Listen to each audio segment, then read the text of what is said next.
The Hall of Accord had never felt so cold. Princess Serelith of the E3 Dominion stood at the center of the chamber, her 4 translucent attendants frozen behind her, their luminescent veils dim with unease. The floating sigils of ancient law hovered above the circular dais, glowing a merciless blue. Every noble house of the Dominion was represented here, towering insectoid diplomats, crystalline scholars, and ethereal beings whose forms shimmered like starlight.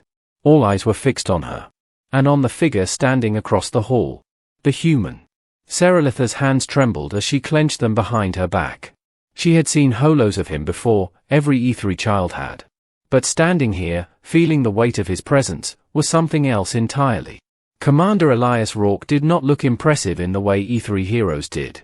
He was tall, yes, but solid and scarred, his dark uniform worn without ornament.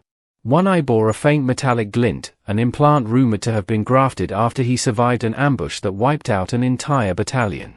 His expression was calm, unreadable, almost bored. This was the human they called the Butcher of Helix Reach. No, Serelith said, her voice breaking the silence like a fracture in crystal. Father, anyone but that human.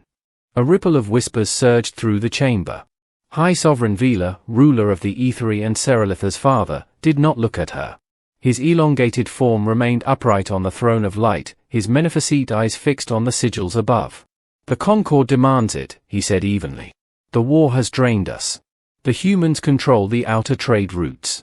This union seals peace. Serelith stepped forward, unable to contain herself. You cannot bind me to him. His people annihilated 3 colonies in a single cycle. He is merciless. At last, Vila turned his gaze toward her, and for just a moment, the ruler looked like a tired father instead of a sovereign. Merciless, he repeated quietly. Or effective. Commander Rourke spoke for the first time. His voice was low, restrained. For the record, Your Highness, I didn't ask for this either. The chamber fell silent again. That somehow made it worse. The journey to Earth-controlled space took 11 cycles. Serelith spent them confined to her private quarters aboard the diplomatic cruiser, surrounded by walls of soft light that did nothing to calm her thoughts. Every lesson she'd ever learned screamed that this was wrong. Humans were volatile, emotion-driven, capable of profound compassion and terrifying cruelty, sometimes within the same breath. Elias Rourke was said to embody the worst of it. He had led campaigns that broke entire star systems into surrender through precision strikes and psychological warfare. No unnecessary destruction. No mercy either. When she finally saw him again, it was not on a battlefield or a throne room, but in the ship's observation gallery. He stood alone, hands clasped behind his back, staring into the slow spiral of a dying star. You're far from home, Serelith said stiffly. So are you, he replied without turning. She bristled. This arrangement is temporary. Once the treaty is signed, I will petition for separation. Rourke finally faced her. Up close, the scars were more visible, faint burns along his jaw, a jagged line disappearing beneath his collar. You think I want a bride who looks at me like I'm a loaded weapon? He asked. Not unkindly. Just honestly. She hesitated. Are you? A corner of his mouth twitched. Only when I need to be. That answer unsettled her more than anger would have. Earth was nothing like the E3 worlds. It was loud. Dense. Overflowing with life in every direction. The sky was a deep blue instead of a gentle violet, and the cities were layered with chaos, vehicles screaming through the air, humans of every shape and color moving with relentless purpose. The marriage ceremony was scheduled quickly, as if speed could outrun doubt. Serelith expected Rourke to be cold, distant, perhaps even cruel in private. Instead, he was careful. He gave her space. He explained human customs when she asked. He never touched her without permission. It confused her. One night, as orbital alarms echoed through the city, that confusion shattered.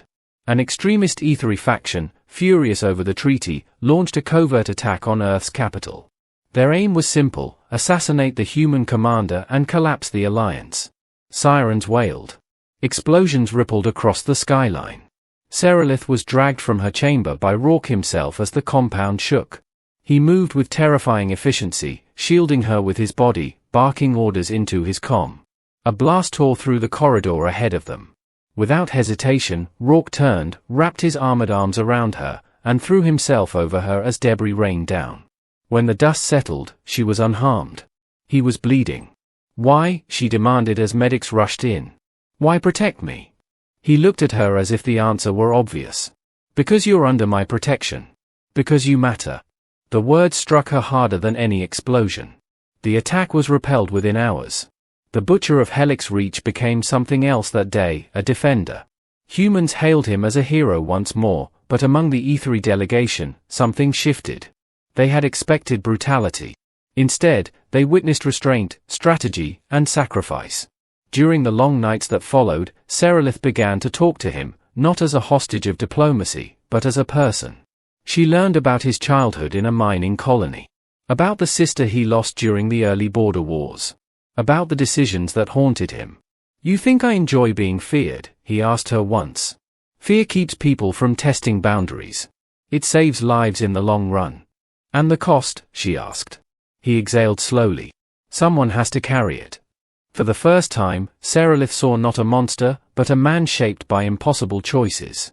The wedding proceeded under a sky streaked with auroras, E3 light bending through Earth's atmosphere. The vows were spoken in 2 languages, binding not just 2 individuals, but 2 civilizations. When Seralith took Rourke's hand, it no longer felt like a sentence. It felt like a gamble. Years passed. The alliance held. Trade flourished. Border conflicts faded. The legend of the merciless human softened into something more complex, the commander who ended wars so others wouldn't have to fight them. Seralith did not become human, nor did Rourke become E3. They remained different, often clashing, often challenging one another. But together, they became something unexpected. A bridge. On the 10th anniversary of the treaty, Seralith stood once more in the Hall of Accord, older, wiser, her voice steady. "The law once bound me to my worst nightmare," she said to the gathered assembly. "But nightmares lose their power when faced directly." Rourke stood beside her, silent as always. She glanced at him, and smiled. "Sometimes," she continued, "peace comes not from choosing what feels safe, but from daring to understand what we fear most." The sigils above glowed brighter than ever. And across 2 worlds, a story once born of terror became legend, not of conquest, but of trust forged in fire.